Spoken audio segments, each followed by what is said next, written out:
নজিরবিহীন লুটপাটে চরম বিপর্যয়ের মুখে সিলেটের প্রাকৃতিক সৌন্দর্যের অন্যতম পর্যটন কেন্দ্র সাদা পাথর। প্রকাশ্য শত শত নৌকা দিয়ে পাথর লুটের ফলে এই অপরূপ সৌন্দর্য এখন পরিণত হয়েছে ধূসর মরুভূমিতে। তবে প্রশাসন যেন নির্বিকার দর্শকের ভূমিকায়। বিস্তারিত জানাচ্ছেন কামরুল ইসলাম মাহি। আমরা এখন যোগ দিচ্ছি তার সাথে। মাহি, এই যে এত সময় ধরে সাদা পাথর থেকে পাথরগুলো গায়েব হয়ে গেল, স্থানীয় নেতাকর্মীরা যারা আছেন, যারা রাজনীতির ছত্রছায়া থেকে পাথরগুলোকে গায়েব করে দিলেন, প্রশাসন কি তখন কোনো ব্যবস্থা নিতে পারলো না, বা এখনই যখন জানলো এখন কি ব্যবস্থা নিচ্ছে সেখানে? রমিতা, বিখ্যাত কবি তারাপদ রায়ের যে কবিতা আমাদের সর্বনাশ হয়ে গেছে, ঠিক এই কবিতার মতোই সাদা পাথরের যে সর্বনাশ সেটি আসলে ইতিমধ্যেই সেটি হয়ে গেছে। কারণ সাদা পাথরের যে সাদা সোনা কিংবা সাদা যে পাথর সেটি আর অবশিষ্ট নেই।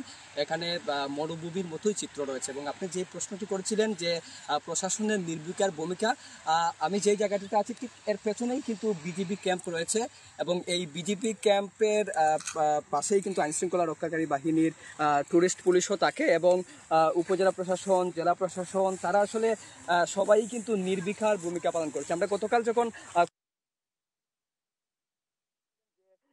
24 ঘন্টায় আসলে এই স্পটটিকে সুরক্ষা দেওয়া তার দায়িত্ব নয়, এরকম মন্তব্য তিনি করেছেন। এবং জেলা প্রশাসন বলছে আসলে সার্বক্ষণিকভাবেই তারা মনিটরিং করছে এবং এই যে যেটি ঘটনাটি ঘটছে সেই ঘটনার প্রেক্ষিতেই কিন্তু তারা তৎপর হচ্ছে। কিন্তু সাদা পাথর আসার পরে যেটি আমরা চোখে লক্ষ্য করলাম যে এখানে আসলে দৃশ্যমান কোনো পদক্ষেপই নেওয়া হয়নি। এবং গতকাল পর্যন্ত যে লুটপাট চলেছিল সেটি আজকে পর্যন্ত আজকে এসে আমরা তেমন কিছু দেখতে পাইনি। আজকে যে লুটপাটের চিত্র একেবারেই নেই বললেই চলে। এবং এখানকার স্থানীয় যারা রয়েছেন তারা বলছেন যে গত কয়েকদিন ধরেই কিন্তু বিরামহীন ভাবে এই লুটপাট হয়েছে। এই লুটপাটের ফলে সিলেটের যে কোম্পানিগঞ্জের সাদা পাথর, যেটি দেশের অন্যতম পর্যটন স্পট, সেটি আসলে অবশিষ্ট নেই এবং সাদা পাথর আসলে বিলীনের পথেই বলা চলে। এবং পর্যটক যারা রয়েছেন তাদের সঙ্গে আমরা কথা বলছিলাম, তারা বলছেন সাদা পাথরের যে সৌন্দর্য সেই সৌন্দর্য আসলে নেই। এবং দূর দূরান্ত থেকে তারা যে আগ্রহ নিয়ে এসেছিলেন, যে আগ্রহ ভরে তারা এসেছিলেন, সেটি কিন্তু তারা অনেকটাই দুঃখ প্রকাশ করেছেন। তারা বলছেন যে এই যে পরিস্থিতি, এই পরিস্থিতিতে আসলে তারা এসে অনেকটাই বিমর্ষ হয়েছেন। এবং আরেকটি তথ্য যদি জানিয়ে রাখি যে এই যে সাদা পাথর লুটপাটের ঘটনার পর থেকেই বিক্ষোভ প্রতিবাদ হচ্ছে, আজও সিলেট শহরে বিক্ষোভ প্রতিবাদ হচ্ছে।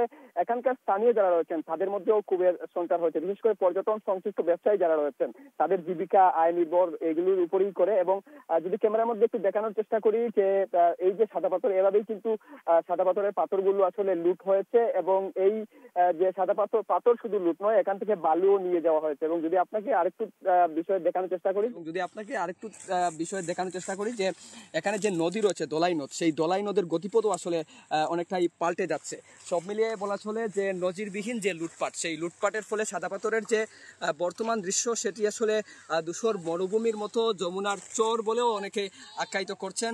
আসলে সাদা পাথরের যে আগের সৌন্দর্য সেই সৌন্দর্য নেই। প্রশাসনের তৎপরতা তারা বলছেন, কিন্তু দৃশ্যমান এখনো পর্যন্ত পুলিশ, জেলা প্রশাসন, বিজিবি বা আইনশৃঙ্খলা রক্ষাকারী বাহিনী, তাদের তৎপরতা আসলে এখনো পর্যন্ত চোখে পড়েনি। মানুষের প্রতিবাদ, বিক্ষোভ সেগুলো অব্যাহত রয়েছে। রমিতা।